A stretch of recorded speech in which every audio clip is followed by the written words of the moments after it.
अस्सलामु अलैकुम वरहमतुल्लाहि वबरकातुहु। नहमदुहु व नस्तईनुहु व नस्तगफिरुहु व नऊज़ु बिल्लाहि मिन शुरूरि अनफुसिना व मिन सय्यिआति अमालिना। मन यहदिहिल्लाहु फला मुदिल्ल लहु व मन युद्लिल फला हादिय लहु। व नशहदु अल्ला इलाहा इल्लल्लाहु वहदहु ला शरीक लहु। व नशहदु अन्न सय्यदना व नबिय्यना व शफिय्यना व हबीबना व हबीब रब्बिना व तबीब अर्वाहिना व कुलूबिना मुहम्मदन अब्दुल्लाहि व रसूलुहु अल्लज़ी अरसलहु बिल्हक़्क़ि बशीरन व नज़ीरा व दाइयन इलल्लाहि बिइज़निहि व सिराजन मुनीरा। फ़क़द क़ाल अल्लाहु तआला फ़ी कलामिहिल मजीद व फ़ुरक़ानिहिल हमीद। আপনারা আমার সঙ্গে পড়ুন, আউযু বিল্লাহি মিনাশ শাইতানির রাজিম। বিসমিল্লাহির রহমানির রহিম। ওয়া মা আরসালনাকা ইল্লা রাহমাতাল লিল আলামিন। ইন্নাল্লাহা ওয়া মালাইকাতাহু ইউসাল্লুনা আলান নবী ইয়া আইয়ুহাল্লাযীনা আমানু সাল্লু আলাইহি ওয়া সাল্লিমু তাসলিমা। আল্লাহুম্মা সাল্লি আলা সাইয়্যিদিনা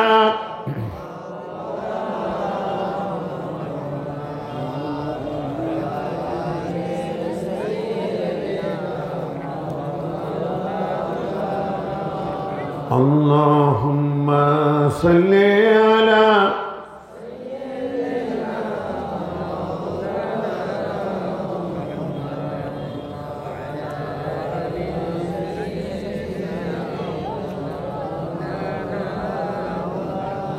balagal ula bikamalihi kashafad duja bijamalihi হাসুনাত জামিউ খিসালিহি সাল্লু। জবান খুলে মোহাব্বতের সঙ্গে সবাই পড়ুন আমার সাথে, বালাগাল উলা বিকামালিহি কাশাফাত দুজা বিজামালিহি হাসুনাত জামিউ খিসালিহি সাল্লু আলাইহি ওয়া লিহি। আজকের এই ঐতিহাসিক তৃতীয় বার্ষিক তাফসিরুল কোরআন মাহফিল 2025 আজকের এই সমাপনী দিনের এই গভীর রাতে আজকের এই পবিত্র তাফসিরুল কোরআন মাহফিলের বিভিন্ন পর্যায়ের দায়িত্বশীল বৃন্দ, নেতৃবৃন্দ এবং দিনদার ইমানদার আমার মায়েরা, বোনেরা, মেয়েরা, এ জামানার হজরতে খাদিজা, আয়েশা, ফাতিমারা এবং মাহফিলে আগত শিশু, কিশোর, তরুণ, যুবকেরা, আসসালামু আলাইকুম ওয়া রাহমাতুল্লাহি ওয়া বারাকাতুহু। আমরা আল্লাহ রব্বুল ইজ্জত ওয়াল জালালের দরবারে তার একান্ত অনুগ্রহের শুকরিয়া আদায় করি, যিনি আমাদেরকে হযরত আবু বকর সিদ্দিক রাদিয়াল্লাহু তাআলা আনহু এবং হযরত ফাতিমাতুজ জোহরা রাদিয়াল্লাহু তাআলা আনহা মহিলা নুরানি ও হাফিজিয়া মাদ্রাসার হাফেজ শিক্ষার্থীদের পাগড়ি প্রদান ও মসজিদের উন্নয়ন কল্পে এলাকাবাসী ও যুব সমাজের উদ্যোগে আয়োজিত আজকের এই নতুন বারবিশা বামুনিয়া সরকারি প্রাথমিক বিদ্যালয় মাঠ প্রাঙ্গণে আয়োজিত বামুনিয়া উপজেলা ডোমার নীলফামারী জেলা আজকের এই পবিত্র মাহফিলে আসবার সুযোগ দিলেন, এজন্য আমরা পড়ি আলহামদুলিল্লাহ। আপনারা মাহফিলে এসে খুশি না বেজা? অল্প না বেশি? তাহলে সেই রকম করে পড়ি আমরা আলহামদুলিল্লাহ। বন্ধুগণ, প্রচন্ড ঠান্ডা আপনাদের এলাকায়, আমি আরেকটু গরম এলাকা থেকে এসেছি। গতকাল প্রোগ্রাম ছিল সুনামগঞ্জের ছাতকে, এক মাথা থেকে আর এক মাথা। তো বন্ধুগণ, আমি নিজেও তার আগের দিন ছিলাম হবিগঞ্জ জেলার নবীগঞ্জ উপজেলায়। আমি তো খুব পাতলা মানুষ, ওই সিঁড়িটা ছিল দুর্বল, সিঁড়িটা কাঠের সিঁড়ি, নামতে গিয়ে সিঁড়ি সহ ভেঙে পড়ছি।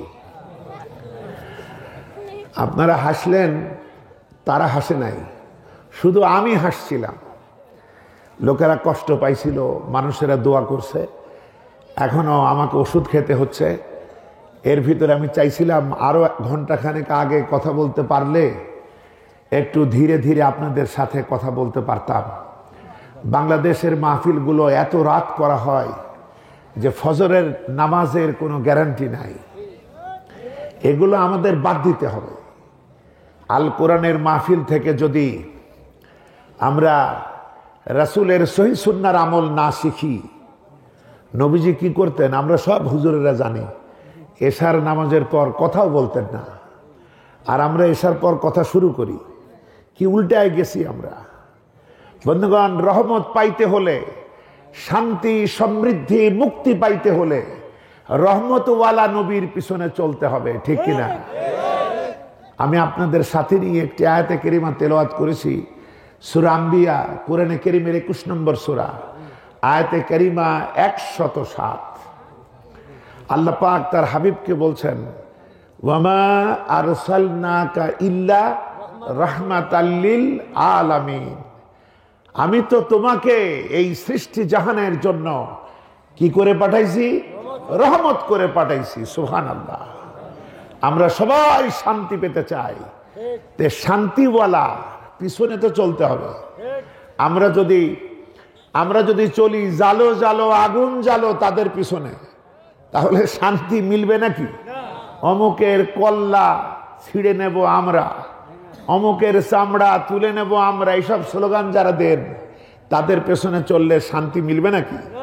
শান্তি পাইতে হলে রহমতওয়ালা, বরকতওয়ালা, দয়া মায়া ভালোবাসায় পরিপূর্ণ একমাত্র মানব সত্তা, যিনি গোটা বিশ্বের শোষিত, নির্যাতিত, নিষ্পেষিত, নিগৃহীত, মাজলুম জনতার বিশ্বস্ত বন্ধু, রাহমাতাল লিল আলামিন, সাহেবে কাবা ওয়া কাউসাইন, আহমদে মুস্তফা, মোহাম্মদ মুস্তফা।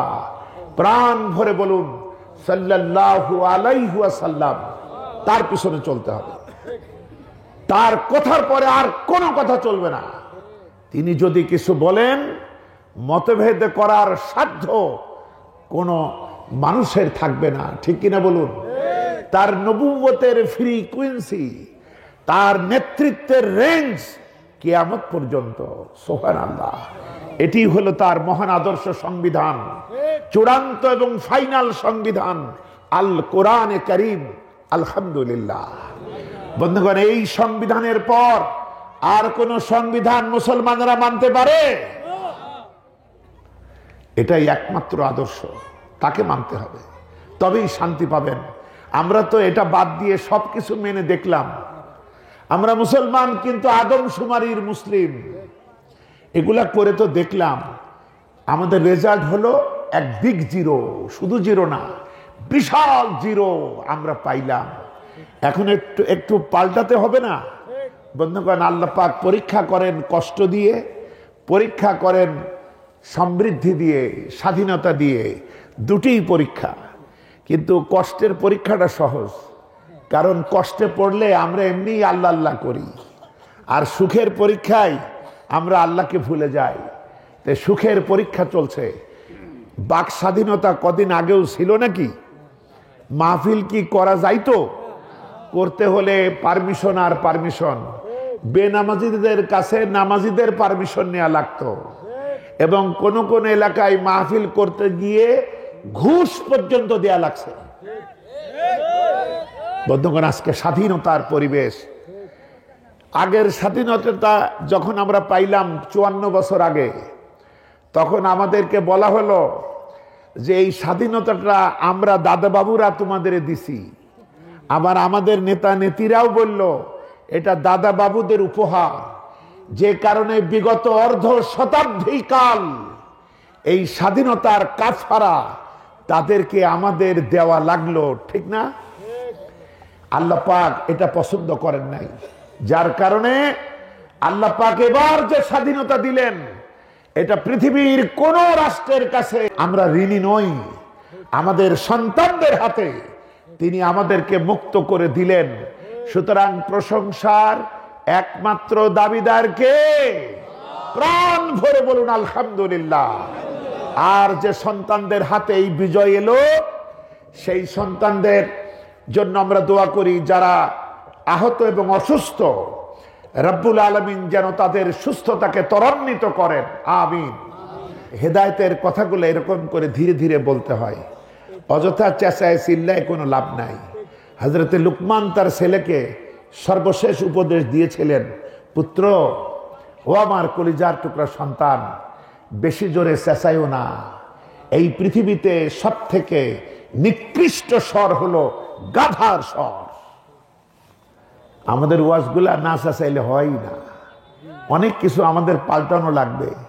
শুধু সামনের লোকগুলাকে শুদ্ধ করলে হবে না, মঞ্চের লোকগুলাকেও শুদ্ধ হতে হবে।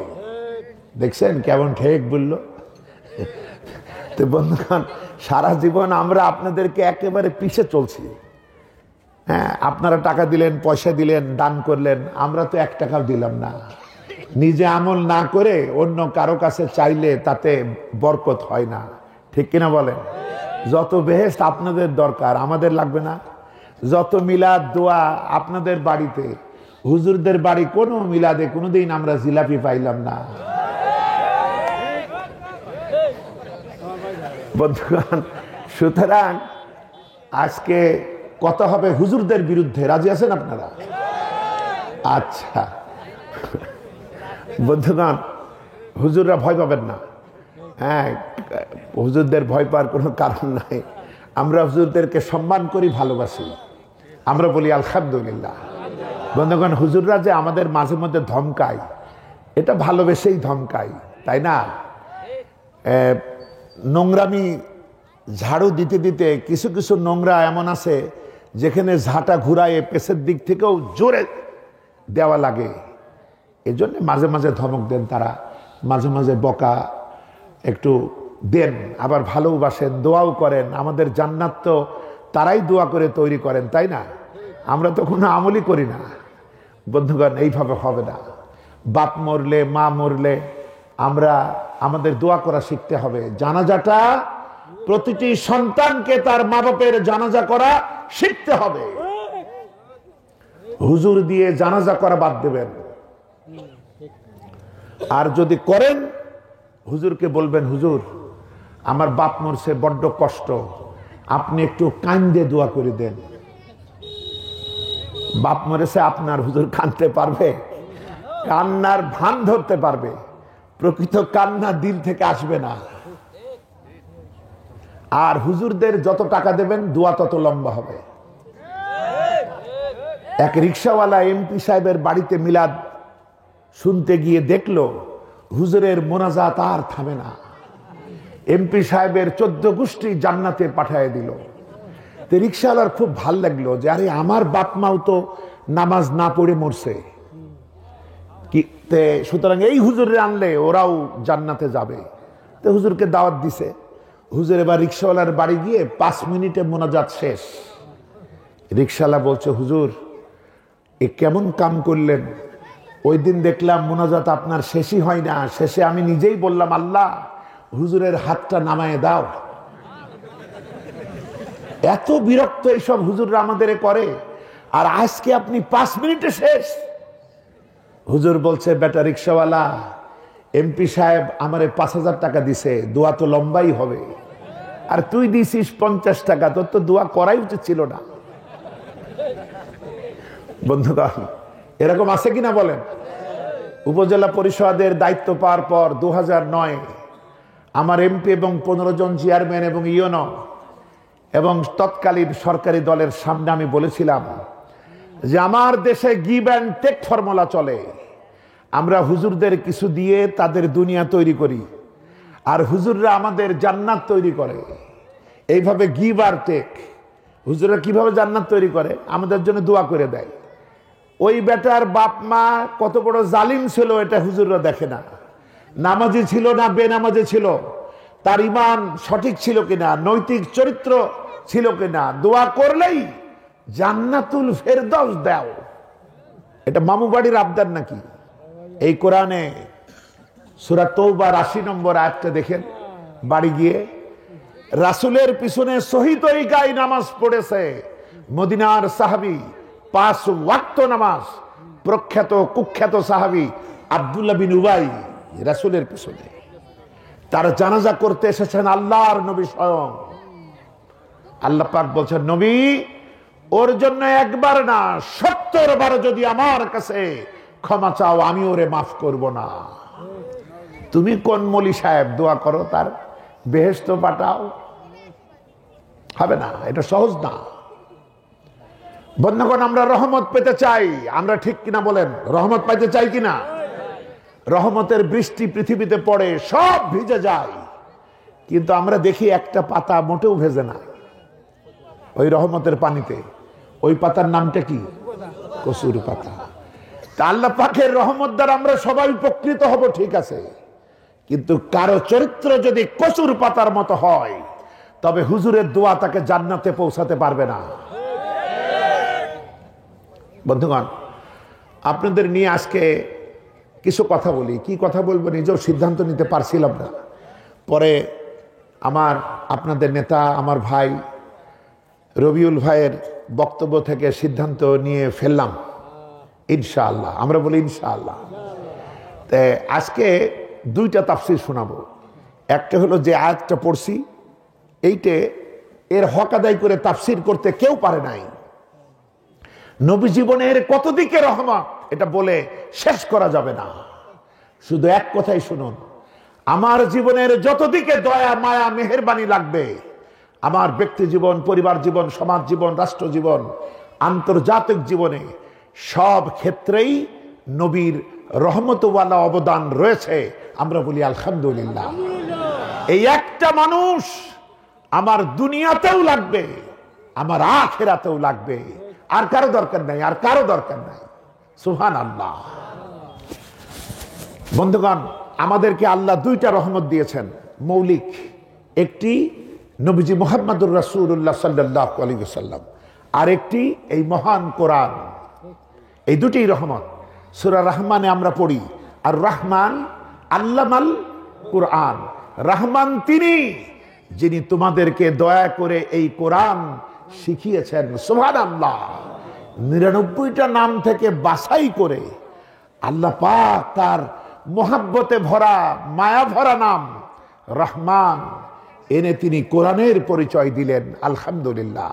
এই 2টি মৌলিক রহমত, এই 2টির সঙ্গে আমার জীবনের সবকিছুর কানেকশন যদি মজবুত ভাবে আমরা রাখতে পারি, তাহলে আমার আর কোনো টেনশন নাই, আমার কোনো কষ্ট নাই। আমার সেই দোয়া কবুল হবে যেটা আমাদের সবার মুখস্থ, রব্বানা আতিনা ফিদ দুনিয়া হাসানা ওয়া ফিল আখিরাতি হাসানা ওয়া কিনা আযাবান নার।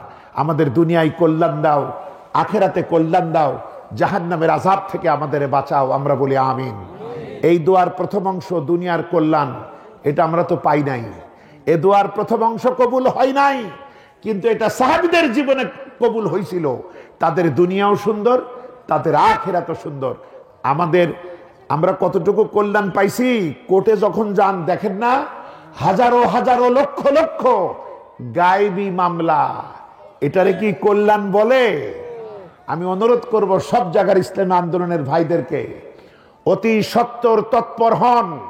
নিরপরাধ ইমানদারদের উপরে এই গায়েবী মামলা যেন আমাদের উকিলেরা দায়িত্বশীলেরা ভূমিকা নাই, খুব দ্রুত এটা প্রত্যাহারের জন্য আমরা রাজি আছি না বন্ধুগণ? এই কাজ বাদ দিতে হবে অতি দ্রুত।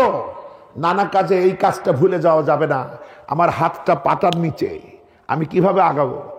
সুতরাং আমাকে মুক্ত স্বাধীন হতে হবে।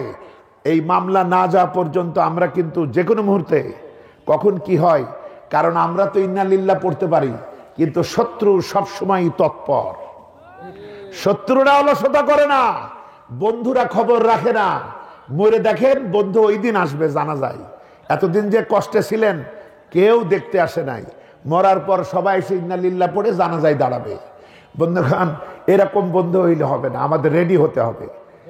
এই আয়াতের শেষ কথা হলো বন্ধুগণ, এই যে কারেন্ট, এখানে যে তার গিয়ে মেন লাইনে লাগছে, কয়টা তার? দুইটা তার, নেগেটিভ পজিটিভ।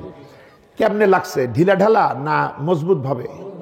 মজবুত ভাবে লাগছে বলেই কল্যাণের আলো আমরা পাচ্ছি। কিন্তু যদি ঢিলা ঢালা ভাবে লাগে, বাতাসের ঝাপটা লাগলে তারগুলা নড়াচড়া করবে, শর্ট সার্কিট হবে, আগুন জ্বলবে, আমাদের শামিয়ানা পুড়ে শেষ হবে, আমরাও মারা যেতে পারি, ঠিক না? বিদায় হজে মহানবী লক্ষাধিক সাহাবীর সামনে উদাত্ত কণ্ঠে বললেন, তারাকতু ফীকুম আমরাইন, আমি তোমাদের জন্য দুটি জিনিস রেখে যাচ্ছি। একটি হচ্ছে কিতাব আল্লাহ, আর একটা সুন্নাত রাসূলি, আমার আদর্শ।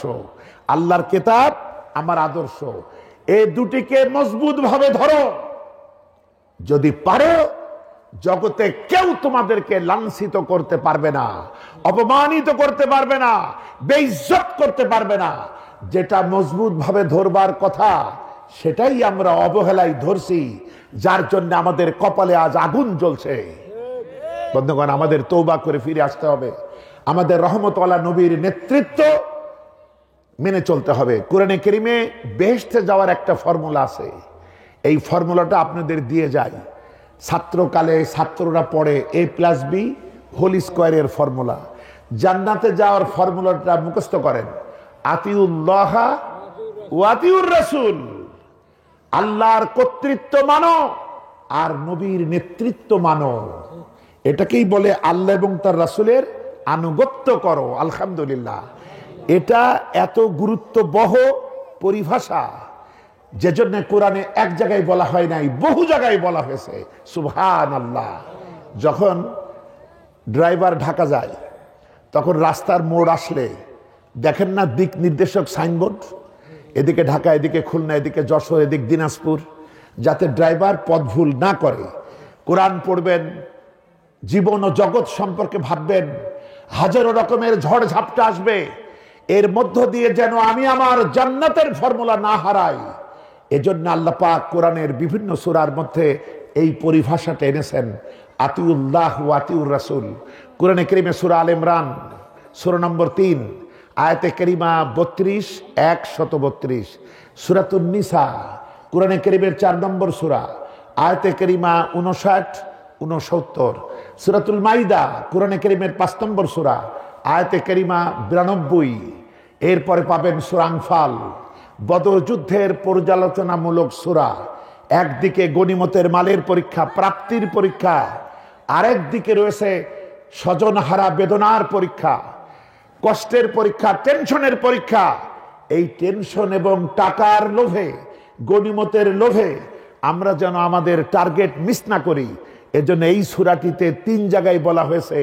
1 নম্বর আয়াত সূরা আনফালের 1 নম্বর আয়াত, 20 নম্বর আয়াত, 46 নম্বর আয়াত। বলেন আলহামদুলিল্লাহ। এরপরে রয়েছে সূরাতুন নূর 52 এবং 54 নম্বর আয়াত, সূরা আহজাব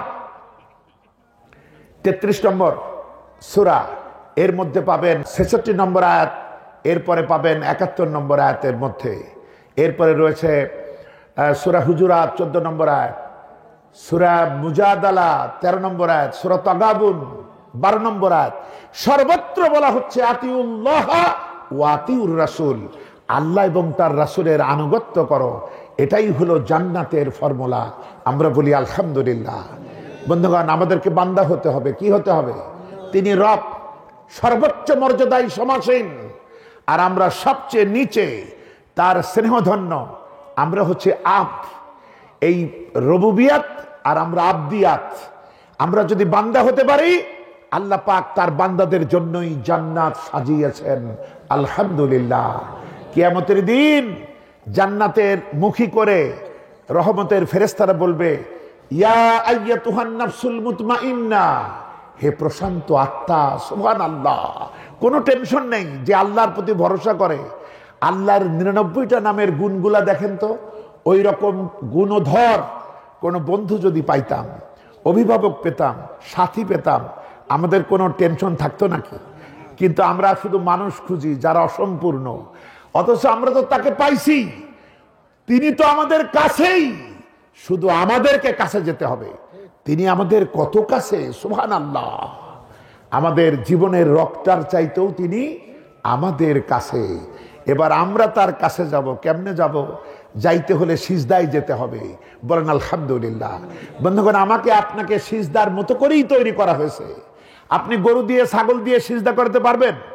চেষ্টা করেন, এই বেটা গরু, তুই আমার গরু, আমি নামাজ পড়ি, তুইও নামাজ পড়বি। জোর করে যদি সেজদা দিয়াতে যান, 4 ঠ্যাং নিয়ে উল্টায় পড়ে যাবে, সেজদা দিতে পারবে না। বন্ধুগণ, এই জন্য আমাদের বান্দা হতে হবে। ফেরেশতারা বলবে, ইয়া আইয়াতুহান নাফসুল মুতমাইন্না ইরজিই ইলা রাব্বিকা রাদিয়াতাম মারদিয়াহ, ছুটে চলো তোমার সেই রবের পানে, এমন অবস্থায় যে তিনিও তোমার উপরে সন্তুষ্ট, তুমিও তার প্রতি সন্তুষ্ট। এবং ফাদখুলি ফি ইবাদি ওয়াদখুলি জান্নাতি, আল্লাহর বান্দা হয়ে সরাসরি জান্নাতে ঢুকে পড়ো। সুবহানাল্লাহ। সূরাতুল ফাজর, কোরআনে কারীমের এটা 89 নম্বর সূরা। এটা হলো 26, 27, 28, 29 নম্বর আয়াতে কারিমা। তো বন্ধুগণ, আমাদের এভাবে তৈরি হতে হবে। তো আজকে আমি কিছু কাজের কথা বলবো আপনাদের। আপনারা শোনার মতো ধৈর্য আছে তো? এই মাহফিলে কোনো খাওয়ার ব্যবস্থা আছে নাকি? কালকের মাহফিলে অবাক হলাম যে আমারে চা দেয় না, কিন্তু শ্রোতাদের সবার চা দেয়। আমি অবাক হয়ে গেছি। মানে আমার চা দেয় না, মানে আমারে দিতে চাইছিল। তা আমি মঞ্চে এতগুলো মানুষের, পিপাসার্ত মানুষের সামনে আমি চা খাই না, বরং যদি তেষ্টা পাই একটু পানি খাই, তাছাড়া কিছু খাইতে চাই না। তো বলছিলাম খাবো না। পরে দেখি আল্লাহ ট্রে করে সবাই চা দেয়। এরপরে রাতের বেলায় আবার ভুনা খিচুড়ি, শুনলেই মনটা ভরে যায়, লোকেরা ওঠে না। কিন্তু আজকে আরেকটা মজা আমি দেখছি, সেটা কোনো খাওয়া নাই, কিচ্ছু নাই, তারপরও আপনারা বরফের মতো জমে আপনারা কথা শুনছেন। আমরা বলি আলহামদুলিল্লাহ। আল্লাহ আপনাদের এই আশা বসাকে কবুল করুন, যেন আমরা জান্নাতে একসাথে যাইতে পারি। আল্লাহ কবুল করুন, বলুন আমিন। বন্ধুগণ, সুতরাং আগের কথা শেষ করছে এই কথা বলে, শান্তি পেতে চাইলে, রহমত পেতে চাইলে, আল্লাহর সন্তুষ্টি পেতে চাইলে একজন ব্যক্তির নেতৃত্ব মানতে হবে। তিনি হচ্ছেন মুহাম্মাদুর রাসূলুল্লাহ সাল্লাল্লাহু আলাইহি ওয়াসাল্লাম। এবার কিছু কাজ দেই। কি কাজ? এতক্ষণ আমার বক্তারা যেসব স্বপ্ন আপনাদের দেখালো, ইসলামী রাষ্ট্রের স্বপ্ন, খেলাফতের স্বপ্ন, এইসব কথাগুলো বলে নাই? দুর্নীতিমুক্ত সমৃদ্ধশালী বাংলাদেশ গড়ার স্বপ্ন। এবং আল্লাহর মেহেরবানি, যাদের সঙ্গে জামাত ইসলামের সঙ্গে আরেকটা পীর সাহেবের বেশ ভয়ঙ্কর বিরোধিতা ছিল, ঠিক কিনা বলেন? আমাদের বাংলাদেশ এর পরীক্ষিত বৃহত্তম ইসলামী আন্দোলন বাংলাদেশ জামাত ইসলামীর আমির, আল্লাহ তার নেক হায়াতকে দারাজ করুন, আমরা বলি আমিন। এই মানুষটার নেতৃত্বে বিচ্ছিন্নতাবাদী কেউ বিচ্ছিন্ন থাকতে পারে না। সুবহানাল্লাহ। আল্লাহর মেহেরবানি, আপনারা আজকে যারা ইউটিউব দেখেছেন, গতকালই ঘটে গেছে যে ইসলামী আন্দোলনের আমির, তার সঙ্গে তার মুসাফা, এটা খুব বড় আশাব্যঞ্জক দৃশ্য। আলহামদুলিল্লাহ। আমরা ভাই ভাই এক থাকতে চাই। আমাদের ভিতরের মৌলিক বিষয়গুলাই কোনো মতভেদ নাই। নামাজ কায়েম করতে হবে, এটা জামাত ইসলামী যেমন চাই, চরমনাই তেমনই চাই, হেফাজত তেমনই চাই, পীর সাহেবরা তেমনই চাই, তাবলিগ জামাতের ভাইরা তেমনই চাই। কে চাই না? সুতরাং এখন এই চাইলে তো হবে না, এই চাওয়াটা পূরণ করতে হলে আমাদেরকে ঐক্যবদ্ধ হতে হবে। আপনি যতক্ষণ ওই যে আপনাদের বৃহত্তম রংপুর এসেছিলেন মিজানুর রহমান আল আজহারি, আল্লাহ তার প্রতি রহম করুন, আমরা বলি আমিন। বন্ধুগণ, তিনি একটি দারুণ কথা বলেছেন তার প্রথম প্রোগ্রামে পেকুয়াই কক্সবাজারে। তিনি বলেছেন, তুমি যদি একা হও তুমি ব্যক্তি, কিন্তু যদি সবাই মিলে যাও তবে তুমিই শক্তি। বলুন আলহামদুলিল্লাহ। এই পাওয়ার আমাদের অর্জন করতে হবে, আলহামদুলিল্লাহ। বন্ধুগণ, এজন্য আমরা কিভাবে ওই চেয়ারগুলাই বসতে পারি, এই বক্তব্যটা বলবো আপনাদের দেখিয়ে দিই। সারা জীবন শুধু স্বপ্ন দেখাবো না, স্বপ্নটা কেমনে বাস্তব হবে এইটা একটু আপনাদের দেখাই। এইটা দিয়ে তারপর আপনাদের নিয়ে দোয়া করে আমি শেষ করব। আপনারা হবেন স্বপ্নবাস, যে ভিতরে এই টার্গেট নিয়ে এগোবেন। ডক্টর ইকবাল বলছেন, তুমি আর লক্ষ্য পানে দৌড়াতে থাকো। কেউ যদি তোমাকে আঘাত করে, তুমি যদি মাটিতে পড়ে যাও, তবুও থেমে থেকো না, হামাগুড়ি দিয়ে দৌড়াও। এরপরে যদি তোমার উপরে আরো আঘাত আসে, তোমাকে যদি মাটিতে স্থির করে ফেলে দেয়, দৌড়ানোর শক্তি নাই, জীবনটা বেরিয়ে যাবে। যতক্ষণ এই জীবনটা আছে ততক্ষণ চোখ বুজে না থেকে ওই লক্ষ্য পানেই তাকিয়ে থাকো। সুবহানাল্লাহ। এটাই লক্ষ্য পূরণ করতে হবে। এবার আসুন, কেমনে আমাদের হারানো সাম্রাজ্য, আমরা তো রাজার ছেলে, আমরা তো গোলামের বাচ্চা না, আমরা গোলাম একজনের, তিনি হচ্ছেন আল্লাহ। আর কারো গোলাম নাকি আমরা? আমাদের রাজত্ব ছিল, আমাদের খলিফারা ছিলেন আবু বকর, উমর, উসমান, আলী। তাদের সাম্রাজ্যে কেউ না খেয়ে মরে নাই। খলিফার স্বাস্থ্য খারাপ হতো, জনগণের স্বাস্থ্য ভালো হতো, আমরা বলি আলহামদুলিল্লাহ। বন্ধুগণ, কি করে সেই সোনালী রাজ হারানো সাম্রাজ্য ফিরে পাবো? আমি একেবারে অঙ্কের মতো দেখাতে চেষ্টা করব। আল্লাহ যেন কবুল করুন, আমরা বলি আমিন। মন দিয়ে কথাগুলি শুনুন, অমুসলমানেরাও শুনুন, কারণ ইসলাম কোনো সাম্প্রদায়িক শক্তি নয়। আকাশের সূর্যটা মুসলমানদের যেমন আলো দেয়, হিন্দুদের দেয় না, খ্রিস্টান বৌদ্ধদের দেয় না, উপজাতীয়দের দেয় না। এই কোরআন অমনি ভাবে আমরা হব, যার যার ধর্ম তার তার কাছে থাকুক, কিন্তু আমরা দেশের স্বাধীনতার প্রশ্নে, মুক্তির প্রশ্নে, সমৃদ্ধির প্রশ্নে, ভালোবাসার প্রশ্নে, ক্ষমার প্রশ্নে সবাই হব এক জাতি। বলেন আলহামদুলিল্লাহ।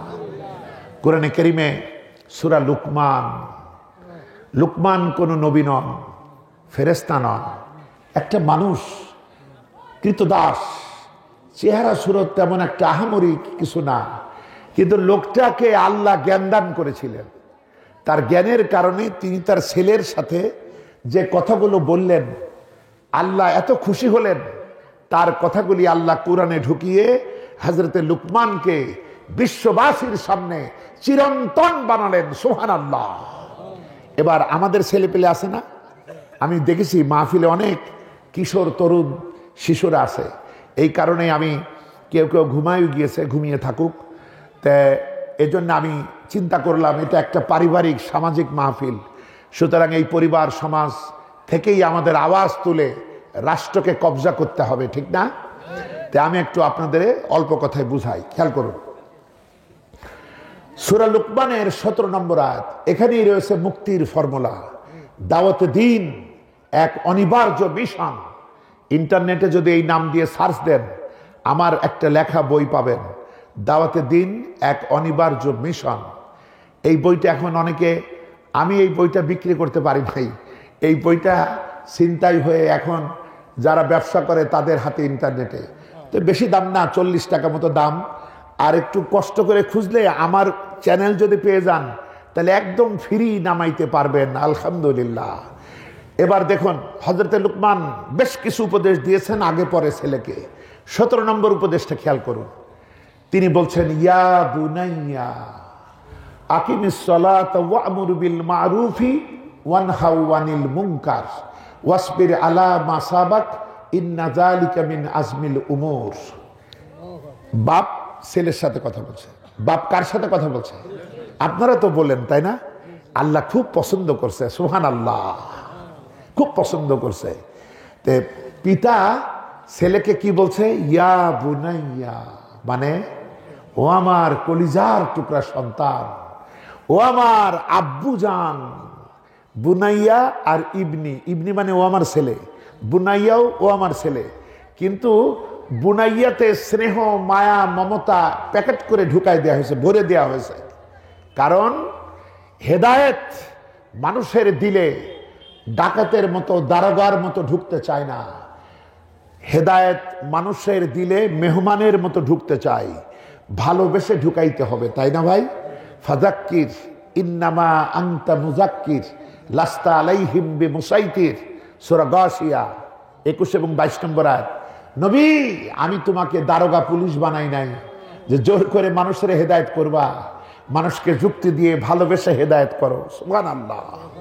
আমার ভাইরা, কোরআনে কারীমে সূরা আলে ইমরান দেখুন 159 নম্বর আয়াতে কারিমা রব্বুল আলামিন তার নবীজিকে ডেকে বলেন, ফাবিমা রাহমাতিন মিনাল্লাহি লিনতা লাহুম ওয়ালাউ কুনতা ফাজ্জান গালিজাল কলব লানফাদ্দু মিন হাওলিক। ও নবী, তোমার প্রতি আমার রহমত, তোমার প্রতি আমার করুণা হলো এই, আমি তোমার দিলটাকে নরম বানাইছি আর তোমার ভাষাটাকে সুমধুর করেছি, যার জন্য দূর থেকে লোকেরা তোমার কাছে এসে বসে থাকে। যদি তোমার ভাষাটা রূঢ় হতো, দিলটা যদি কঠিন হতো, তবে ওই লোকগুলি তোমার থেকে দূরে পালিয়ে যেত। নবী, তোমার প্রতি আমার রহমতেই যে তোমার দিলটা আমি নরম বানাইছি। সুবহানাল্লাহ। কোথায় রোম? রাসূলের মায়াবী আকর্ষণে হযরতে সুহাইব রুমি ছুটে এলেন। রাসূলের এই দিলের আকর্ষণে, ভাষার আকর্ষণে পারস্য থেকে সালমান ফার্সির মতো লোকেরা মক্কা মদিনাতে চলে এলো নবীজির আকর্ষণে। আবিসিনিয়া আফ্রিকার বেলাল চলে এলো। ও নবী, তোমার প্রতি এটা আমার রহমত, ভাষাটা সুন্দর সহজ, দিলটাকে নরম বানাইছি। বন্ধুগণ, কেন বানাইছেন? আচ্ছা, সাহাবীদেরকে ইট মনে করুন, ইট। রাসূলুল্লাহ ইসলামের বিল্ডিং বানাবেন, ইমারত বানাবেন, কি দিয়ে ইট গাঁথতে হয়? সিমেন্ট দিয়ে।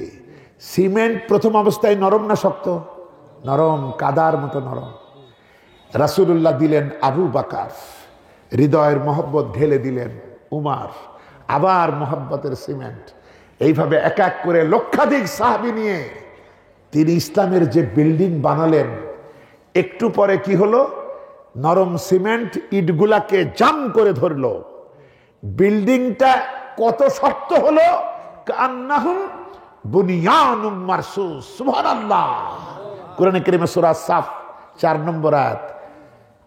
সীসা ঢালা প্রাচীরের মতো শক্ত হলো। এবার এই বিল্ডিং ধ্বংসে আবু জেহেলের গোষ্ঠীরা যদি কুড়ালো মারে, বিল্ডিং ভাঙবে না, আগুনের ফুলকি বার হবে। আগুনের ফুলকিরা এসো জড়ো হই দাবানল জালবার মন্ত্রে। আলহামদুলিল্লাহ। বন্ধুগণ, লোকমান জ্ঞানী মানুষ ছেলেকে আদর করে ডাকছেন। বন্ধুগণ, ভুল আমাদের সবারই আছে, কম আর বেশি, তাই না? ওরা বাচ্চা মানুষ, ভুল তো করবেই। ছেলে পরীক্ষায় রেজাল্ট ভালো করে নাই, বাপ মা রাগ দেখায়, কথা বলে না, প্রতিবেশীরা অপমান করে। শেষে বাংলাদেশে প্রত্যেকটা পরীক্ষার পর, বিশেষ করে এসএসসি, দাখিল, এইসব পরীক্ষার পর দেখবেন পত্রিকায় প্রায়ই ফেল করব, ফেল করলাম, লজ্জায় আমাদের সোনার ছেলে মেয়েরা আত্মহত্যা পর্যন্ত করে। বন্ধুগণ, একটা ছোট পরীক্ষায় ফেল করলো, আমরা রাগ দেখালাম, অপমান করলাম, এবার যে সে জীবনের পরীক্ষায় হেরে গেল, কি করলাম আমরা? বন্ধুগণ, ভালোবাসতে হবে। আমাদের মসজিদগুলাতে বাচ্চারা গেলে কিছু মুসল্লি এমনি মুফতি হয়ে যায়, উনি এমনি কিছু জানেন না, কিন্তু মসজিদে বাচ্চা দেখলেই ছড়ো, পিছনে যাও, নামাজ নষ্ট হবে। আরে বেটা, তোমার নামাজ হয়, তোমার নষ্ট হবে কেমনে? একজন ঘুরঘুর করছে কাজী অফিসের পাশে, লোকেরা বলছে তুমি এখানে ঘুরছো কেন? বলছে বউ তালাক দেব। তুমি কি বিয়ে করছো? বলছে না। তো কেমনে তালাক দিবা? তোমার নামাজ হইলে না নষ্টের প্রশ্ন। ইমাম গাজ্জালী রাহমাতুল্লাহ আলাইহি বলেন, নামাজ কবুল হইতে হলে নামাজকে আরশে আজিমে যাওয়া লাগে। আর আমাদের যে নামাজ মাটি থেকে এক বিগত ওঠে না। বাচ্চা নষ্ট করবে কিভাবে তোমার নামাজ? তুমি তো নিজেই যথেষ্ট। একদিন মসজিদে এক ইমাম সাহেবের পিছন থেকে লুকমা দিল এক ব্যবসায়ী। লোকের দেখলো আরে ইমাম তো ভুল করে নাই, কিন্তু এ মানে কেউ টেরই পায় নাই ইমাম সাহেব এক রাকাত কম পড়ছে, কিন্তু টের পাইছে ব্যবসায়ী। ইমাম সাহেব চিন্তা করছে আমি তো ঠিকই করছি। নামাজ শেষে বলল আচ্ছা তুমি টের পেলে কিভাবে? ব্যবসায়ী বলছে ভাই আমার 4টে দোকান, নামাজের 4 রাকাত নামাজে আমি 4টে দোকানের হিসাব করি। আজকে শুধু 3টে দোকানের হিসাব মিলাতে পেরেছি, আরেকটি দোকানের হিসাব মেলে নাই। এই নামাজ কি আসলে কবুল হয়? শহরের মসজিদ গুলাতে মুসল্লি ঢুকলো, জুতা পিছনে মুসল্লি সামনে, আল্লাহু আকবার। রুকুতে গিয়ে বগলের ফাঁক দিয়ে দেখে জুতা আছে না নাই। তোমার নামাজ নষ্ট করতে তুমি যথেষ্ট, এই বাচ্চারা কেমনে নষ্ট করবে? আর বাচ্চাদেরকে ধমক দিবেন না, বাচ্চাদের ধমক দিবেন না, ওদের সাথে আপনি পারবেনই না। কারণ আপনি যদি মসজিদে বকবক করেন গুনাহ কিন্তু আপনার হবে। আপনি সভাপতি হন আর সেক্রেটারি হন। মসজিদে কথা একজন বলতে পারে, তিনি খতিব, তিনি ইমাম, ঠিক কিনা বলেন? আর বাচ্চারাও পারে, কারণ বাচ্চাদের আমল নামাই খোলা হয় নাই। ফেরেশতা ওদের অপরাধী বানাই না। যে মানুষগুলাকে ফেরেশতা অপরাধী বানায় না, আল্লাহ অপরাধী বানায় না, আপনি অপরাধী বানাবার কে? বরং যাদের একটু টাকা পয়সা আছে মসজিদে গেলে চকোলেট নিয়ে যাবেন, চুইংগাম নিয়ে যাবেন। নামাজ শেষে বাচ্চারা আছে না, ওদের হাতে দেবেন, ওদের মাথায় হাত বুলায় দেবেন। কত ইয়াতিমের বাচ্চা আছে, আপনার এই হাতটা এতিমের বাচ্চার মাথায় স্নেহের সাথে যদি লাগে, ওর মাথায় যত চুল তত হাজারো নেকি আপনি পেয়ে যাবেন। সুবহানাল্লাহ। বাচ্চা চকলেট পাইলে খুশি হবে, আহারে নামাজিরা আমাদের ভালোবাসে, ও আপনাকে ভালোবাসবে, আলহামদুলিল্লাহ। তারপরেও যদি হইচই আপনার কষ্ট হয়, একদিন মসজিদ ফান্ডের টাকা নিয়ে মসজিদ কমিটির ভাইরা একটা পরিকল্পনা করে স্কুল ছুটির দিনে মসজিদ কেন্দ্রিক মহল্লায় 7 থেকে 10 বছরের যত বাচ্চা আছে ওদেরকে সকাল 10টা থেকে 11টার একটা দাওয়াত দিবেন। ওদের প্রিয় চকোলেট, চুইংগাম, মিমি যা ওরা পছন্দ করে এগুলো বাজার থেকে কিনে ছোট ছোট বক্স বানাবেন। সেই বক্স রঙিন কাগজে সুন্দর করে মোড়াবেন, এগুলো থাকবে, এবং ওদেরকে বাড়ি বাড়ি গিয়ে দাওয়াত দেবেন। আগামীকাল জুমাবার তোমাদের সঙ্গে ইমাম সাহেব 10টা থেকে 11টায় কথা বলবে, তোমাদের আপ্যায়নের পুরস্কারের ব্যবস্থা আছে। দেখবেন একজনও পিছনে থাকবে না, সব পৌঁছে যাবে। এইবার ইমাম সাহেব হুজুর ওদেরকে পাওয়ার পর ওযু কেমনে করে, সূরা ফাতিহাটা কেমনে পড়ে, নামাজের রুকুতে সেজদায় কি বলে, পাশাপাশি শিখায় দেবে আদব। একদিনে সব শেখাবেন না, বদ হজম হবে। একদিনে সব শেখাবেন না, এরকম কয়েকটা সিটিং করতে হবে। এরপরে বলে দেবে বাবারা মুরব্বি দেখলে সালাম দিও, মসজিদ আল্লাহর ঘর, রহমতের ফেরেশতায় ভরা থাকে। তোমরা যদি দুষ্টামি করো ফেরেশতাদের দোয়া পাবা না, কিন্তু যদি ভদ্রতার সাথে থাকো 5 মিনিট 10 মিনিট 15 মিনিট 20 মিনিট যাই থাকো, চুপ করে আল্লাহু আল্লাহু বলো, ফেরেশতারা তোমাদেরকে দোয়া করবে।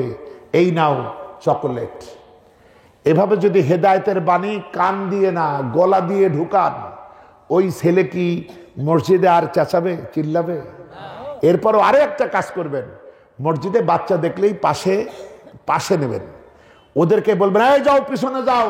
দল বেঁধে ওরা যদি পিছনে যায়, আপনি যেই বলবেন আল্লাহু আকবার, ওরা বলবে নারে তাকবীর।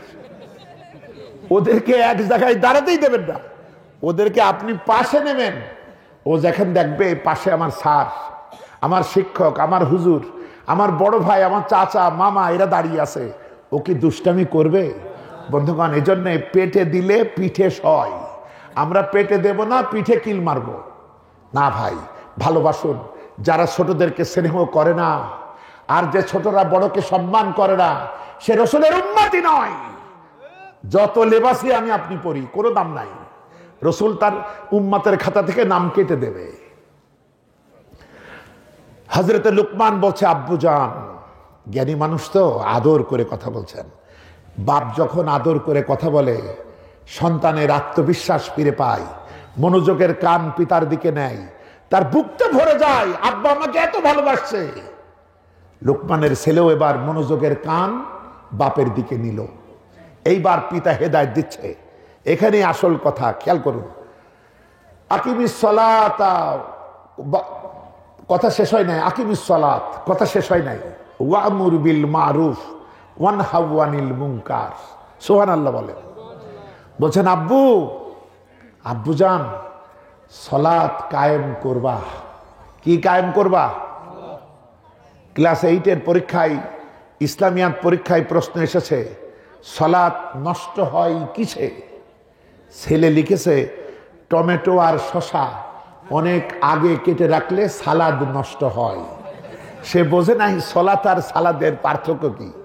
আমরা তো সওম চিনি না, আমরা চিনি রোজা।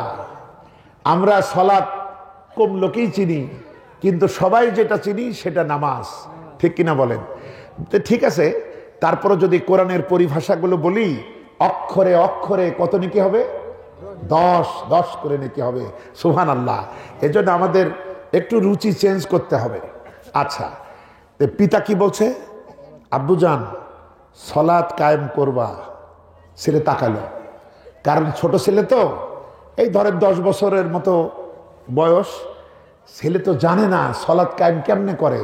পিতার দিকে চাইলো। আমরাও তো জানি না সালাত কায়েম করে কিভাবে। আমাদেরকে যদি জিজ্ঞাসা করা হয় কই যাবো, আমরা বলি নামাজ পড়তে যাই। আমরা কি বলি নামাজ কায়েম করতে যাই? আমরা তো জানি না কায়েম কি। ছোট বাচ্চা বুঝবে কি করে?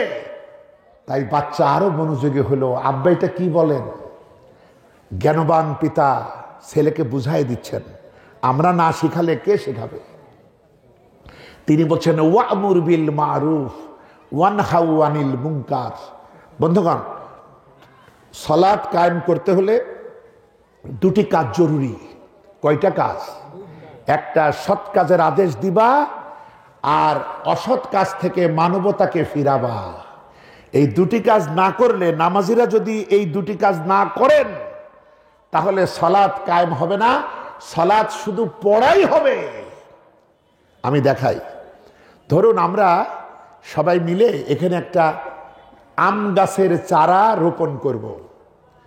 তো এই গাছটাকে যদি কায়েম করতে হয়, গাছ লাগানোর সঙ্গে সঙ্গে আরো দুটি কাজ করতে হবে। একটা না, আর একটা হ্যাঁ। একটা যোগ আর একটা বিয়োগ, একটা প্লাস আর একটা মাইনাস, একটা আদেশ একটা নিষেধ। কেমন? গাছ লাগানোর পর গাছের চতুর্দিকে বেড়া দিতে হবে। ঠিক কিনা বলেন? আর গাছের গোড়ায় পানি এবং সার দিতে হবে, তবেই গাছটা কায়েম হবে। ফল এবং ফুল কখন মেলে? প্রথমে না শেষে? এই নামাজ নামক ইসলামের ফলবান বৃক্ষের চারা যদি কায়েম করতে হয়, এর ফলটাও শেষে। ফলটা কি? আসসালামু আলাইকুম ওয়া রাহমাতুল্লাহ, আসসালামু আলাইকুম ওয়া রাহমাতুল্লাহ, অর্থাৎ শান্তি শান্তি শান্তি। নামাজিরা যদি নামাজ কায়েম করে, তবে তাদের ব্যক্তি জীবন শান্তিময় হবে। তারা যে পরিবারে বাস করে, সেই পরিবারে শান্তির ফলে ভরপুর হবে। তারা যে সমাজে বাস করে, সেই সমাজ শান্তিতে সমৃদ্ধ হবে। তারা যে দেশে, তারা যে পৃথিবীতে বাস করে, সব কিছু শান্তির ফুলে আর ফলে ভরে যাবে। আলহামদুলিল্লাহ। কিন্তু হচ্ছে না কেন? এইবার আমি অঙ্কের হিসাব দেই। আমরা গাছ লাগালাম, চিন্তা করলাম যে বেড়া দিতে গেলে আবার বাঁশ, পেরেক, মিস্ত্রি এত কিছু লাগবে, দরকার নেই। পানি ফ্রি, আর এই গোবর সারও ফ্রি। এইগুলা দিয়ে চুপ করে থাকি। বন্ধুগণ, গাছ লাগানোর পর যদি বেড়া না দেন, সুবিধা আপনার না গরু ছাগলের? বেড়া দেন নাই, যতই পানি আর সার দেবেন গাছ বড় হবে। আপনাদের এই এলাকার গরু ছাগলেরা ছুটে এসে পাতাগুলো ভালো করে মুড়ে খেয়ে জিব্বা পুষে বলবে আলহামদুলিল্লাহ, আর গাছের মালিক বলবে ইন্না লিল্লাহ। এইটা বুঝবার পর এবার বেড়ার হাকিকত টের পাইলাম। আচ্ছা, বেড়াটা কি? এটা নিষেধের বেড়া। বেড়া দেওয়ার মানেই হলো বামুনিয়ার গরু ছাগলেরা এখানে গাছ লাগাইছি, খবরদার মুখ দিবি না, এটা নিষেধের বেড়া। এই একই সাথে যোগ আর এই বিয়োগ, প্লাস মাইনাস, হ্যাঁ না, অর্থাৎ আদেশ আর নিষেধ। নামাজিরা যখন এই কাজ করবে তখন গাছটা আস্তে আস্তে কায়েম হয়ে বড় হবে। এবার দেখেন, খেয়াল করুন, প্রথমে কাজের দায়িত্ব দেওয়া হচ্ছে একজন ছেলেকে, একজন ছেলে। লুকমানের কথা থেকে বুঝলাম এই আমলটা ব্যক্তিগত ফরজ। বলেন আলহামদুলিল্লাহ। আচ্ছা, যখন আপনি ব্যক্তিগতভাবে সমাজে দাওয়াতের কাজ করবেন, চিরদিন কি আপনি একা থাকবেন না 100 হবেন?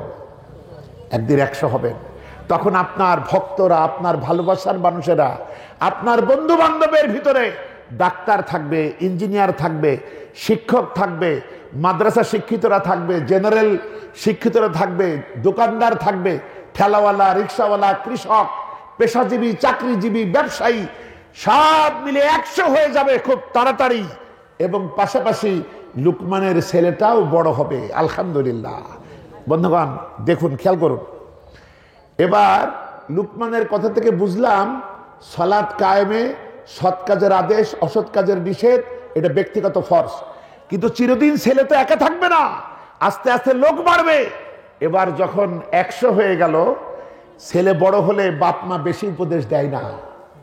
এবার লুকমানও আর কথা বলে না, এবার কথা বলছে ওই ছেলের রব আল্লাহ সুবহানাহু ওয়া তাআলা। কোরআনে কারীমে সূরা আলে ইমরান সূরা নম্বর 3 আয়াতে কারীমে 104, ওয়ালতাকুম মিনকুম উম্মাতুন ইয়াদউনা ইলাল খায়র। তোমরা দলবদ্ধ হও, 100 জন হইছো, বিচ্ছিন্ন হইও না, বিভ্রান্ত হইও না, সবাই সঙ্গবদ্ধ হও, শক্তিতে পরিণত হও, ঐক্যবদ্ধ হয়ে কোন কাজ করো? ইয়ামুরুনা বিল মারুফ ওয়া ইয়ানহাউনা আনিল মুনকার। তাহলে বুঝলাম এই কাজটা যেমন ব্যক্তিগত ফরজ, এই কাজটা তেমন দলীয় ফরজ। বলেন আলহামদুলিল্লাহ। এবার একটা প্রশ্নের জবাব দেন, ব্যক্তিগতভাবে যখন এই দিনের পথে দাওয়াত চলবে, তখন যে সমাজে ভালো হওয়ার কথা বলা হয় সেই সমাজে ক্রমাগতভাবে ভালো লোক বাড়তে থাকে। যে সমাজে খারাপ করতে নিষেধ করা হয় সঙ্গবদ্ধভাবে, সেই সমাজে খারাপ লোক কমতে থাকে, তাই না ভাই? রাত বেশি হয়েছে, তারপরও একটা কথা শোনাই, আরো ক্লিয়ার হওয়ার জন্য। সব শ্রোতা তো একরকম না বন্ধুগণ। তখন কি হবে জানেন? ভালো লোক যখন 50 ভাগ মানে অর্ধেকের বেশি হয়ে যাবে, তখন কিছু তো খারাপ লোক থাকবেই। কারণ সব রোগ মিষ্টি ওষুধে ভালো হয় না, অপারেশন লাগে, ইনজেকশন লাগে, কাটা ছেঁড়া লাগে। শুধু কি মিষ্টি ওষুধে সব রোগ ভালো হয়? সুতরাং কিছু খারাপ লোক তো থাকবেই। তবে মজাটা কি জানেন? ওই পাড়ার লোকেরা এই পাড়ায় এসে দুষ্টামি করতে সাহসী হবে না। তখন যদি কিছু দুষ্ট লোক থাকেও, তারা যার যার এলাকায় দুষ্টামি করবে, আপনারে এক হাত দেখাবে, ভয় দেখাবে। এই সাহস এ সমাজে কারো হবে না। বল আলহামদুলিল্লাহ। এক লোক ছোটবেলা থেকে চুরি করে, কি করে? চুরি, গরু চুরি করে, ছাগল চুরি, মুরগি চুরি, এগুলো করে করে টাকা পয়সা জমাই। তো লোকটা ভাবলো আমি তো জীবনটা এই কাজেই শেষ করলাম, আল্লাহ আমার কিছু সন্তান দিছে, সন্তানগুলাকে আমি চোর বানাবো না, লেখাপড়া শিখাবো। তো লেখাপড়া শিখিয়ে ছেলেরা এখন অফিসার, ঢাকায় থাকে। কিন্তু ওই ছেলেগুলি খুব সম্মানিত। কিন্তু এই যে বাড়িতে আছে চোর বাবা, ওরা গ্রামবাসী তো জানে, অফিসারগুলো যখন গ্রামে বেড়াতে আসে, লোকেরা মুখ টিপে হাসে, চোখ টিপে কয় ওই যে চোরের ছেলে যায়। এতে ছেলেরা কষ্ট পায়। তখন তারা চিন্তা করলো যে আব্বাকে আর গ্রামে রাখবো না। তা আব্বার সাথে বসে বলল, আব্বু তোমার বয়স হয়েছে, চুল দাড়ি পেকেছে, গ্রামে তো অনেকদিন থাকলে, চলো শহরে যাই। আব্বু দেখলো তাই তো, ঢাকা তো অনেকদিন দেখাই হয়নি, যাই। গেল, বাপকে লম্বা জামা পরায় দিল, মাথায় সুন্দর টুপি দিল, হাতে তাসবিহ দিল, হাজি গামছা একটা চড়াই দিল। এবার বাপ শুধু মসজিদ টু ঘর, বাড়ি টু মসজিদ করে। সবাই এখন তাকে সালাম দেয়, হাজি সাহেব জানে। উনি এখন আর চুরি করেন না। কিন্তু অমাবস্যার রাত যখন আসে, পুরানো অভ্যাস, শরীরের ভিতরে কেমন যেন করে। পরের দিন ছেলে আর পুত্রবধূ দেখে এই ঘরের মাল ওই ঘরে, ওই ঘরের মাল এই ঘরে। এইবার ছেলে বলছে, পুত্রবধূ বলছে, আব্বু তুমি রাত্রে ঘুমাওনি? বলছে, না, গত রাতে তেমন একটা ঘুম আসে নাই। ওরা বুঝে ফেললো কামটা কে করছে। এবার বলছে, আব্বা তুমি এত কষ্ট করছো কেন? তখন চোর বাপ বলছে, খোকা বুঝবি না, তবে এখন তো আর অন্যের ঘরে করি না, এখন যা করি নিজের ঘরে করি। বন্ধুগণ, সঙ্গবদ্ধ এই শক্তি দ্বারা যখন এই সমাজে ভালোর দিকে ডাকা হবে, মন্দকে ধীরে ধীরে ডিলিট করা শুরু হবে, তখন দুষ্টামি করার দুঃসাহস খারাপ লোকদের সব জায়গায় হবে না। বলেন এবার আরেকটি কথা বলেন, এতদিন আমরা ভোট দিতে পারি নাই, দিলেও কাজে লাগে নাই, এখন সংস্কার চলছে, সামনে নিরপেক্ষ নির্বাচনের সম্ভাবনা তৈরি হবে না, হবে না বলেন? আচ্ছা এবার বলেন, ভালো লোক বেশি, কম লোক, খারাপ লোক কম, নিরপেক্ষ নির্বাচন যদি হয় ক্ষমতায় কারা যাবে, ভালো লোক না খারাপ লোক? বলেন আলহামদুলিল্লাহ। দেখেন, দাওয়াতে দ্বীনের মাধ্যমে যদি প্রত্যেকটা মানুষ আমরা ইসলামের প্রকৃত মুবাল্লিগ, শুধু মুখের কথাই ভালো হইলে হবে না, মুখের কথাই দাওয়াত দিলে হবে না, চরিত্র দ্বারাও যেন দাওয়াত পেশ করা যায়।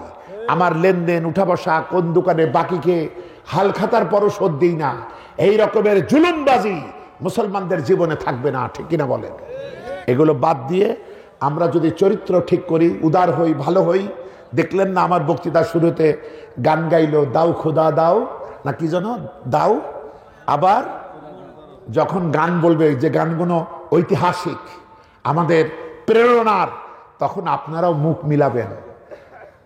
দাও কি আবার বলেন তো, দাও খোদা দাও আমায় আবার উমার দারাজ দিল। আপনারা সবাই যদি একসাথে বলতেন, এটা তো একটা দোয়া, তাই না? এটা তো প্রয়োজন আছে, একসাথে বলবেন এরকম। এবং যিনি গান তিনিও বলে দেবেন, তোমরাও আমার সাথে গাও। বলেন আলহামদুলিল্লাহ। আচ্ছা, আমি গান টান গাইতে পারি না। আচ্ছা এখন শুনুন, ভালো লোকেরা ক্ষমতায় গিয়ে কি করবে?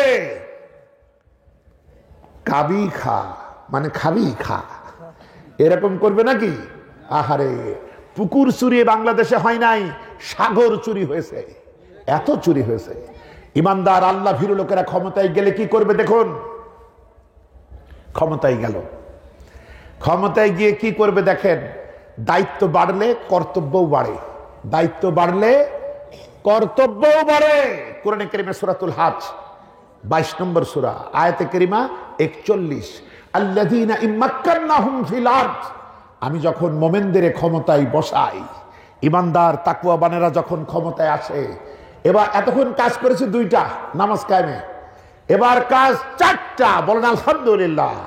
তখন তারা আকামুস সালাত ওয়া আতাউজ যাকাত, আমারু বিল মারুফ ওয়া নাহু আনিল মুনকার, সালাত কায়েম করবে, যাকাত আদায় করবে। যাকাত কি গরিবের কাছ থেকে কেড়ে নেবে? বড় লোকের কাছ থেকে দেবে। যাকাত হবে গরিবদের জন্য মজা, বলেন আলহামদুলিল্লাহ। আচ্ছা, আবার পুরনো 2টি কাজ আছেই, যে আমারু বিল মারুফ ওয়া নাহু আনিল মুনকার, সৎ কাজের আদেশ দেবে ওই সরকার, অসৎ কাজ থেকে মানবতাকে ফেরাবে ওই একই সরকার, বলেন আলহামদুলিল্লাহ। এবার একটু আরেকটু বোঝেন, আর বেশি সময় নেব না, খেয়াল করেন। এই যে বাচ্চাগুলো যারা এসছে এই মাহফিলে, এরা কি ন্যাংটা উলঙ্গ না কাপড় পরিহিত? অথচ বাচ্চা তো উলঙ্গ থাকতে পারত, কিন্তু উলঙ্গ থাকে নাই কেন? ওরা জানে এই সমাজে কাপড় পরা কায়েম আছে, যার কারণে কোনো সুস্থ মানুষ উলঙ্গ থাকে না। কেউ যদি থাকে আমরা বলি যে উনি পাগল, তাই না, ওনার মাথা নষ্ট। তাহলে একটা বাচ্চাও কাপড় পরে এসছে। আচ্ছা, আপনি যদি একটা বাচ্চাকে ধরেন, এই তুমি ভয় পাবে না, আমি এমনি একটা উদাহরণ দিচ্ছি, বুঝলে? আপনি যদি ওরে ধরে এই মঞ্চে নিয়ে বলেন ন্যাংটা হ, ও কি রাজি হবে? যদি জোর করেন, ও এদিক ওদিক তাকিয়ে দৌড় মারবে, তবু ন্যাংটা হবে না। ও জানে কি লজ্জা, কারণ কাপড় পরা কায়েম আছে। রাষ্ট্রীয়ভাবে যখন এই সমাজে সালাত কায়েম হবে, তখন গোটা দেশ ঘুরেও একটা বেনামাজি মুসলমান পাবেন না। সালাত কায়েম করবে তারা। আর জাকাত আদায় করবে, জাকাত আদায় করে এদেশের বড় বড় মিল কলকারখানা বেকার সমস্যার সমাধান মুসলিম রাষ্ট্রপ্রধানেরা করবে ইসলামের আলোকে। আর হাত পাতার লোক পাবেন না, সবাই হবে উপুড় হাত, সবাই দেবে, কিন্তু দেওয়ার মতো লোকও কয়েক বছর পর নেবে এমন লোক পাবেন না। দেওয়ার লোক সবাই, কিন্তু নেওয়ার লোক কেউ থাকবে না। সুবহানাল্লাহ, এটা ইসলামের ইতিহাস, আজকে আর বলতে পারলাম না। আবার দেখুন, এরপরে ওই পুরানো দুটি কাজ আছেই, সৎ কাজের আদেশ, অসৎ কাজের প্রতিরোধ। তখন তো আমরা আদেশের ময়দানে, আলহামদুলিল্লাহ। আজকে তো অনুরোধ করতে হয়, ভাই আসো আসো, কিন্তু আল্লাহ বলেছেন আদেশ করো। আদেশ করতে হলে আদেশের ভূমিকায় থাকতে হয়। বন্ধুগণ, তখন কষ্ট করে এইভাবে ঠান্ডার ভিতরে তাফসির মাহফিল শুনতে হবে না। তখন টেলিভিশন ঘুরালেই সব থেকে গুরুত্ববহ আলেম ওলামারা, বিশেষ বিষয়ে যারা বিশেষজ্ঞ, সেই বিষয়ে তারা কথা বলবেন। আমাদের হারানো স্বর্ণোজ্জ্বল ইতিহাস ছোট ছোট টেলিফিল্মের আকারে, মুভির আকারে আমাদেরকে দেখিয়ে গোটা জাতির মাঝে জাগরণ তৈরি করা হবে। বলেন আলহামদুলিল্লাহ। সরকারি ডেলিগেট টিম সরকারি পাওয়ার নিয়ে সারা দুনিয়ার পথহারা মুসলমানদের মাঝে দাওয়াত পৌঁছাবে। অমুসলিম রাষ্ট্রপ্রধানকে ইসলামের দাওয়াত দেওয়া হবে, যেমন রাসূলুল্লাহ দিতেন, বলেন আলহামদুলিল্লাহ, যেমন উমার দিতেন, বলেন আলহামদুলিল্লাহ। তখন মুসলমান শুধু কি বাংলাদেশে? বন্ধুগণ, বামুনিয়া থেকে শুরু হয়েছে কিন্তু বিপ্লব, এরপরে সারা দেশ, এরপরে দেশ থেকে দেশান্তর। এবার মুসলমান শুধু বাংলাদেশে না, ছড়িয়ে পড়েছে বিশ্বময়। এবার কি আমরা ছুটি নিতে পারবো? এবার কি আমরা অবসর নিতে পারবো? সূরা আলে ইমরান 110 নম্বর আয়াত, কুনতুম খায়রা উম্মাতিন উখরিজাত লিন-নাস তা'মুরুনা বিল মারুফ ওয়া তানহাউনা আনিল মুনকার। তোমরা হলে শ্রেষ্ঠতম জাতি, তোমাদেরকে মানবতার কল্যাণের জন্য বাছাই করা হয়েছে। তোমাদের কাজ তা'মুরুনা বিল মারুফ ওয়া তানহাউনা আনিল মুনকার, সৎ কাজের আদেশ দিবা, অসৎ কাজের নিষেধ করবা। অর্থাৎ এই কাজ জীবন ভর, মৃত্যু পর্যন্ত এই কাজ করতে হবে। আমরা রাজি আছি কিনা বলেন? এবার প্রথম ব্যাখ্যা দিয়েছে লুকমান, এরপরে কথা বলেছেন আল্লাহ, এরপরে রাসূলের ব্যাখ্যাটুকু শুনিয়ে শেষ করব ইনশাআল্লাহ। আমরা বলি ইনশাআল্লাহ। রাসূলুল্লাহ ব্যাখ্যা দিচ্ছেন, ওয়াল্লাযী নাফসি বিয়াদিহি, যে আল্লাহর কুদরতি হাতে আমি মুহাম্মদের জীবন, আমি তার কসম করছি, লা তা'মুরুন্না বিল মারুফি ওয়া লা তানহাউন্না আনিল মুনকার, অবশ্যই সৎ কাজের আদেশ করবেই, অবশ্যই অসৎ কাজের নিষেধ করবেই। তার মানে ছুটি নাই, ছুটি নাই। যদি না করো তাহলে শোনো, দুষ্টু এবং নষ্ট লোকদেরকে তোমাদের মাথার উপরে ক্ষমতাসীন করা হবে, তারা তোমাদের উপরে জুলুম চালাবে, তোমরা শান্তির জন্য দোয়া করবা, ফালা ইয়াস্তাজাবা লাকুম, ওই শান্তির ফাইলে আমি আল্লাহ অনুমোদন দেব না। এই অবস্থাই তো ছিল, ঠিক কিনা বলেন?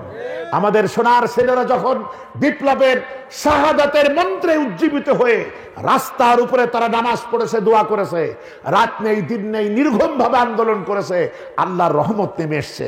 বন্ধুগণ, এই বিপ্লবকে টিকায় রাখতে হবে, তাহলে শান্তির সোনালী রাজ আমরা পারবো এবং আমাদের জীবন রহমতে, কল্যাণে, ভালোবাসায় ভরে যাবে। নতুবা কি হবে জানেন? দুইটা বানর একটা রুটি চুরি করছিল। কয়টা রুটি?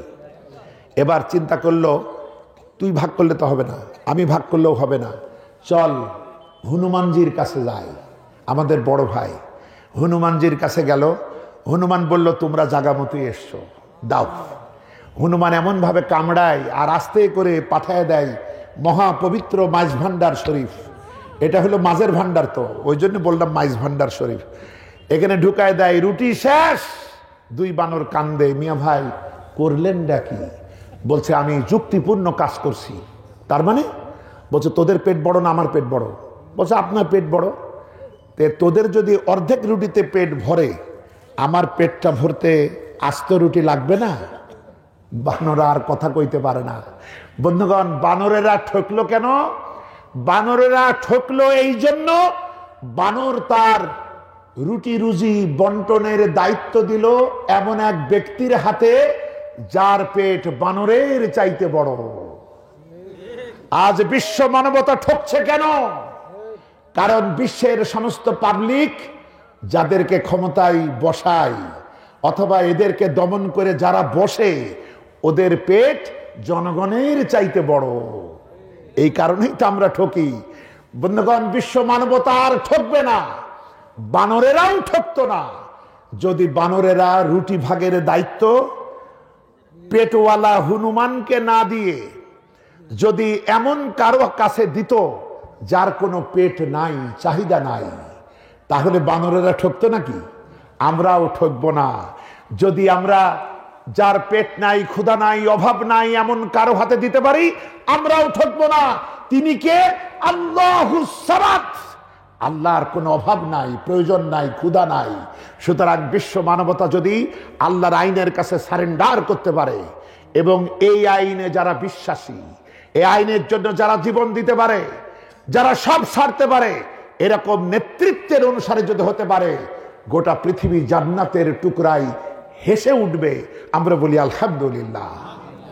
বন্ধুগণ, আমার জন্য দোয়া রাখবেন, আপনাদের জন্য দোয়া করব। আল্লাহুম্মা আমিন। রব্বানা যালামনা আনফুসানা ওয়া ইল্লাম তাগফির লানা ওয়া তারহামনা লানাকুনান্না মিনাল খাসিরিন। রব্বিরহামহুমা কামা রব্বায়ানি সগীরা। রব্বিরহামহুমা কামা রব্বায়ানি সগীরা। ربنا لا تزغ قلوبنا بعد إذ هديتنا وهب لنا من لدنك رحمة إنك أنت الوهاب. ربنا هب لنا من أزواجنا وذرياتنا قرة أعين واجعلنا للمتقين إماما. রব্বুল আলামিন পবিত্র তাফসীরুল কোরআন মাহফিলকে কবুল ও মঞ্জুর করো।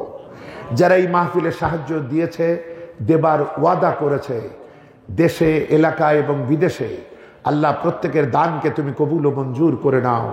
যারা কোরআনের মাহফিলকে সহযোগিতা করে, তুমি তাদের জীবনে তুমি সহযোগিতা তোমার পক্ষ থেকে তুমি চালু রাখো মাবুদ। আমাদের দোয়াটুকু কবুল করে নাও। আমাদের মাতা পিতা যারা দুনিয়া থেকে বিদায় হয়েছে তাদেরকে মাফ করে দাও। তাদের নেক আমলগুলিকে বরকতময় করে কবুল করো। বেগুনা মাসুম বাচ্চারা এসেছে মাহফিলে। আল্লাহ, ছোট ছোট বাচ্চারা কি বুঝেছে আমি জানি না, তুমি জানো। নিশ্চয় বুঝেছে, নইলে চুপ থাকতো না।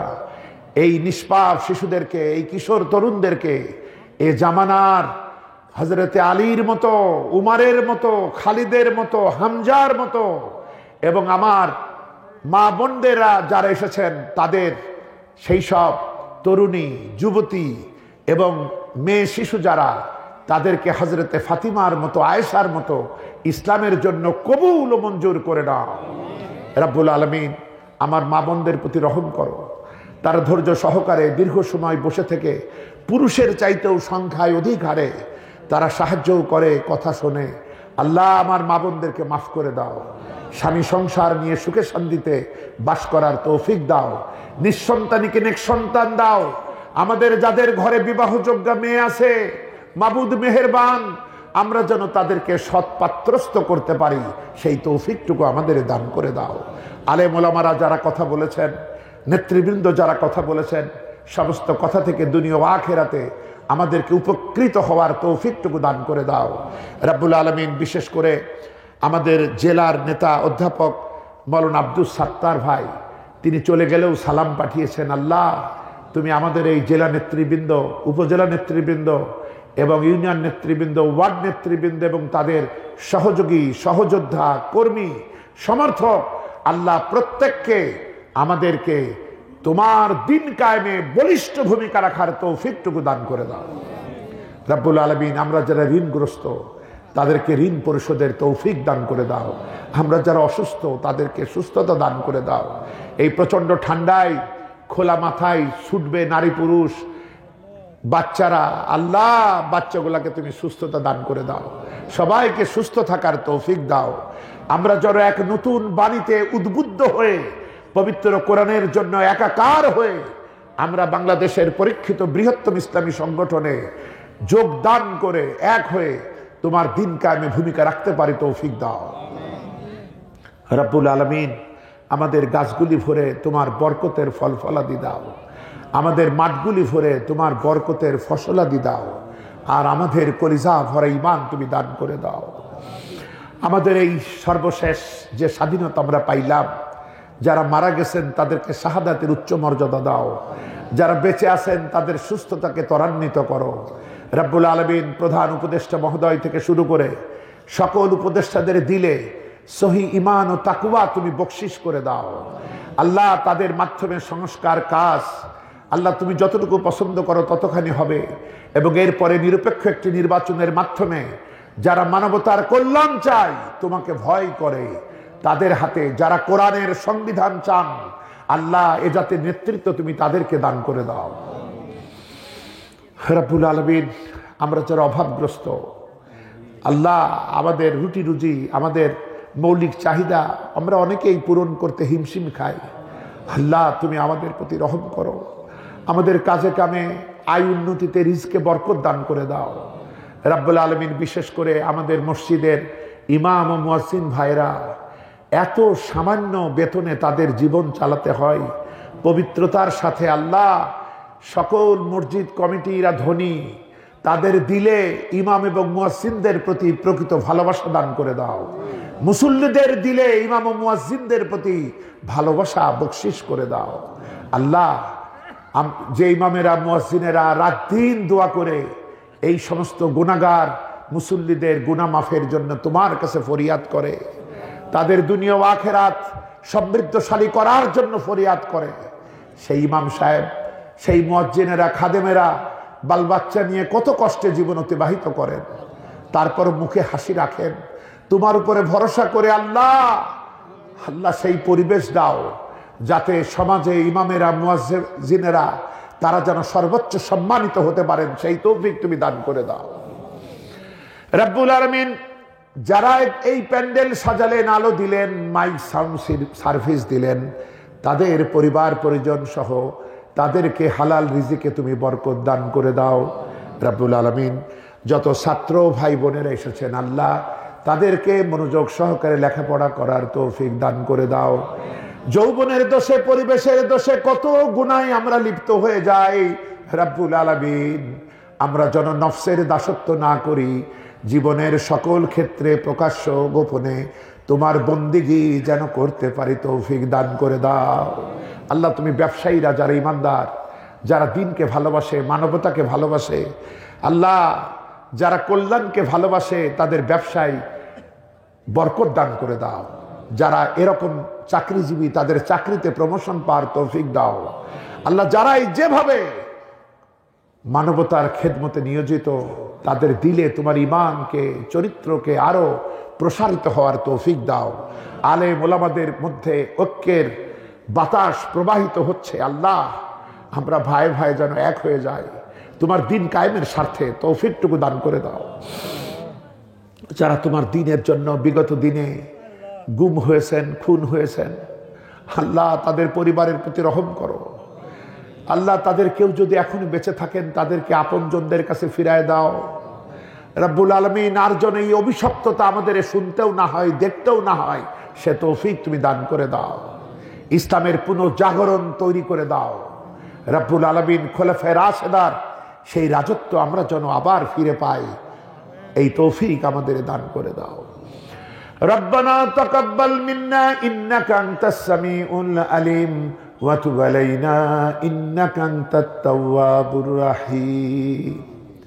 রব্বুল আলামিন, আমার ভাই বোনেরা বাড়িতে ফিরে যাবে, নিরাপত্তার সাথে ফিরাইয়ে দিও।